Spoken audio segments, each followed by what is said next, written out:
Hey my beautiful people, what's going on? Will here, Flawless Crested Geckos. And we've been rocking out with you guys for quite some time now. And hopefully you've been rocking out with us for some time as well. If you haven't, you're going to want to hit that subscribe button. Today is going to be a very informative, hopefully educational video. Everything we like to put out as far as content goes, we do it from our experience. We always put out our disclaimers. You know, there's 1,000 different ways to keep your crested geckos. There's going to be certain ways where it's going to kind of influence them to thrive instead of survive. And depending on where you are in the United States, in the world, it's going to be a little bit of kind of different keeping methods than others. It's kind of situational awareness. So we started this channel on the basis of wanting to help crested gecko keepers, crested gecko breeders, and if you ended up breeding and enjoying it, maybe taking it to another level. If that's you, you're going to want to kind of venture off and go check us out on Patreon. We literally will hold your hand and walk you through all the process as far as, registering your business, licensing, LLC, all of those things as well over there, as well as a community there that will help you at all stages of business. So that's business stuff, right guys? So here on YouTube, we want to provide you with some great tips on identifying healthy crested geckos, their behavior, and things that kind of fall in line with having a healthy crested gecko. So today we're going to be breaking down our top 10 signs of a healthy crested gecko. So whether you're kind of getting your first gecko or thinking about it, or you've been breeding for years, these are some kind of must-know signs. So number one, the eyes, right? You want your eyes of your crested gecko to be bright and clear. Healthy crested geckos have wide, very alert and clear eyes. There should be no swelling, no discharge, or cloudiness. We've seen over the years several eye issues, whether it pertains to morphs or whether it's just the general health of a crested gecko, where we've been questioned, slid right into our inbox and questioned on someone's personal gecko and their health and what they should do in certain situations. So we always kind of, number one, always advise for them to take their crested gecko with any eye issue to the veterinarian. But if you're in the shop mode and looking and maybe it's a potential purchase, you probably would want to steer clear of something like that. Number two, you're going to want to have an active and very responsive gecko. The behavior should be very normal. They leap, they jump, they're pretty active. I'm not saying they should be spastic, but they should be active. A gecko that's alert, reacts to movement, and likes to explore their enclosure, that typically shows strong health. So number three is going to be a good appetite, right? You want to make sure that obviously you're going to be feeding them on a regular basis. So regular eating of, whatever your complete gecko diet may be. There's so many different choices out there, as well as feeding live bugs, at least offer on a weekly basis or bi-weekly basis. Now, that doesn't mean that they're going to eat all their food every single time. It doesn't really work that way. They're going to eat when they're hungry, but they are not going to starve themselves. We've had so many questions on this topic. We have a lot of people that hand feed their geckos, and that's on you to choose to do that. We've never had to hand feed any geckos. So again, this is another reason we want to kind of put out these signs on things you need to look out for when you're looking for your crested gecko, or maybe the gecko that you already have that you're caring for. All right, now number four, you want to make sure that they're having proper shedding, right? The shedding process it depends on their growth rate, right? Normally you're going to get them shedding maybe once a month, once every other month. There's no consistent kind of time frame. They tend to grow and shed. You want to make sure that they're not having stuck shed consistently, where it feels like there's an issue with the gecko rather than its actual keeping of the gecko. It's husbandry. You want to make sure that their humidity, go check out that video we just dropped last week on humidity and temperature. If you're having trouble with one specific gecko while everything else you're keeping is perfectly fine, maybe that's something that you need to look into deeper. You may be having issues with its health for one reason or another. Number 5, you want to make sure that they have strong limbs and grip, right? Now, barring that they're in shed, right? They should always have that suction cup-like grip. But you want to inspect that when you're handling them, when you're hand walking them. You want to make sure that when they're standing there and you know them not to be in shed, they're not stumbling and falling and feeling like their equilibrium is off. That's a way that you can check on that. If you're having a gecko in your hand and they're literally just stumbling and can't even stand up on their own, that's obviously a sign that they're in poor health. Something is off. Are you ready to take your love for crested geckos to the next level? Welcome to the Flawless Crested Geckos Patreon, where passion meets opportunity.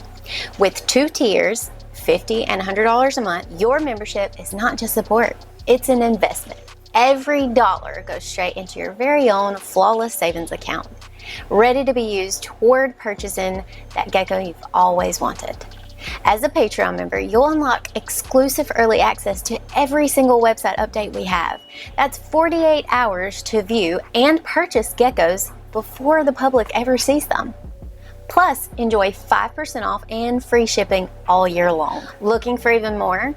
That $100 tier gives you rollover funds so you can stack your savings for those big dream gecko purchases. But that's not all. Membership also means monthly gecko giveaways, free merchandise, and access to exclusive content designed for both seasoned breeders and brand new keepers. At Flawless Crested Geckos, we're more than just a Patreon. We're a family, a flawless family, and we'd love for you to be a part of it.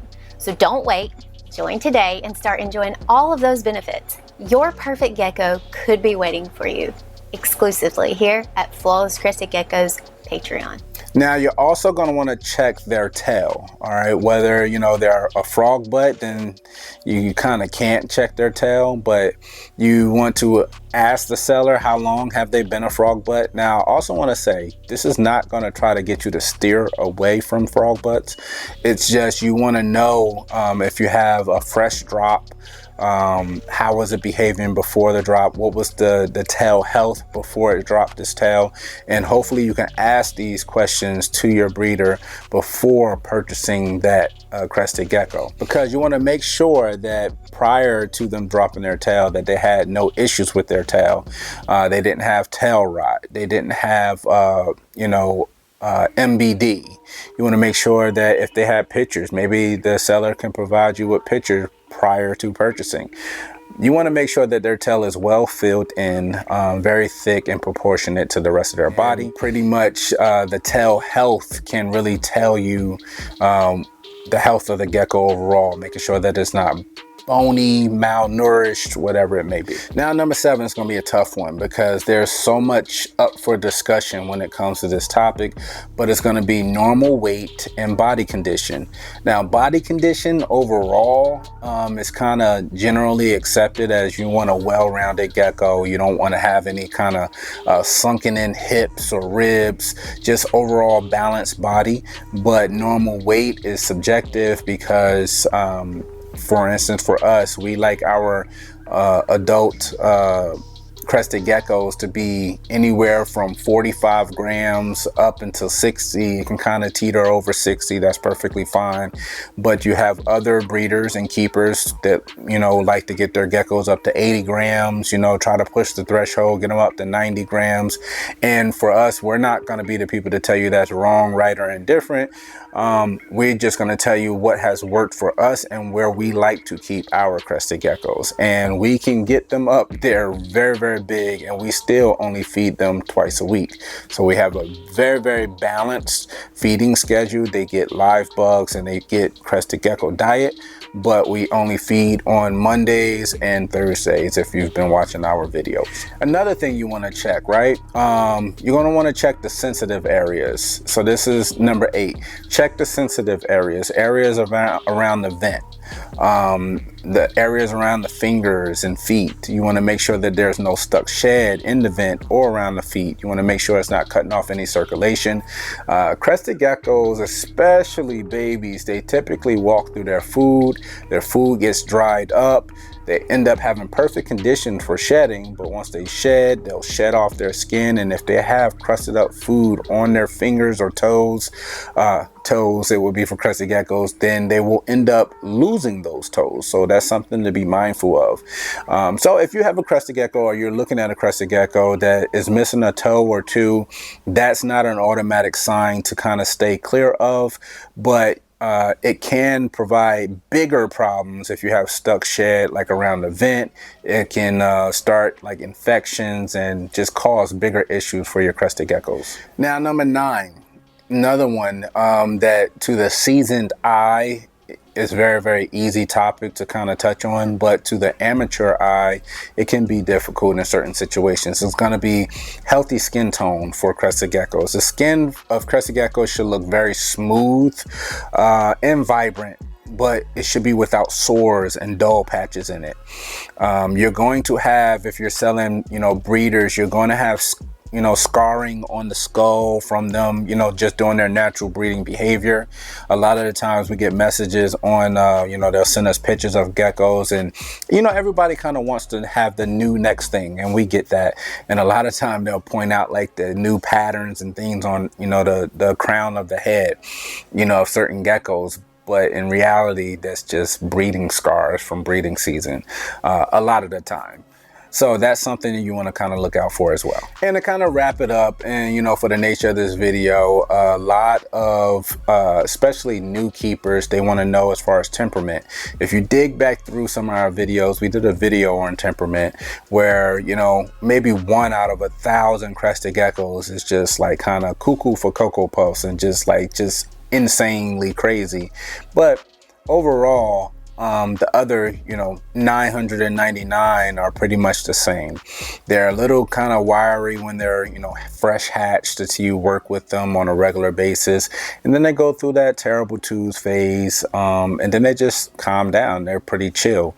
We show them off on the Diamond series every week on how you kind of just learn how to learn their behavior and kind of be subservient to them, at the times that they need it, while you can still enjoy them in their phase of going through it, if that makes sense. So it's just kind of time with them, working with them, and just showing them some love. And loving your crested geckos is really going to take you a long way with your engagement with them, but as well it's going to give them that positive contact with you, because again, you're a very large body creature to a crested gecko, and if every time you come in contact with them, they're not harmed, they're just becoming more and more comfortable with your person to gecko contact every single time. So you want to make sure your crested gecko is curious, because that's definitely a sign of good health. You want them to be, exploring their enclosure. It's also signs that they're thriving in their enclosure as well. So that's a really, really, really big one to put on the list as well. So you can make your checklist on things to look out for, especially if you're a new keeper or a new breeder. Maybe you're not as seasoned as others, and that's perfectly fine. Again, we don't want to have a brand here or a channel here that just caters to the well-known, deep diving into the combinations of crazy genes, what you should do here and there. We want to make this channel for absolutely everyone, so everyone can come here and love their crested geckos. If your crested gecko checks off these signs, you're doing a fantastic job. Drop a comment down below of your own tips if you can. Please, please, please hit that like button if you found this video to be helpful whatsoever. Don't forget to subscribe to Flawless Crested Geckos. We've been doing this for a while, but we still need to grow. We can't do that without you. We really, really appreciate you guys. We have more breeding tips. We have more vending events coming up. We have more gecko release. We have a gecko release coming up very, very soon. So keep your eyes peeled on flawlesscrestedgeckos.com. It's Will, Flawless Crested Geckos, and we are out.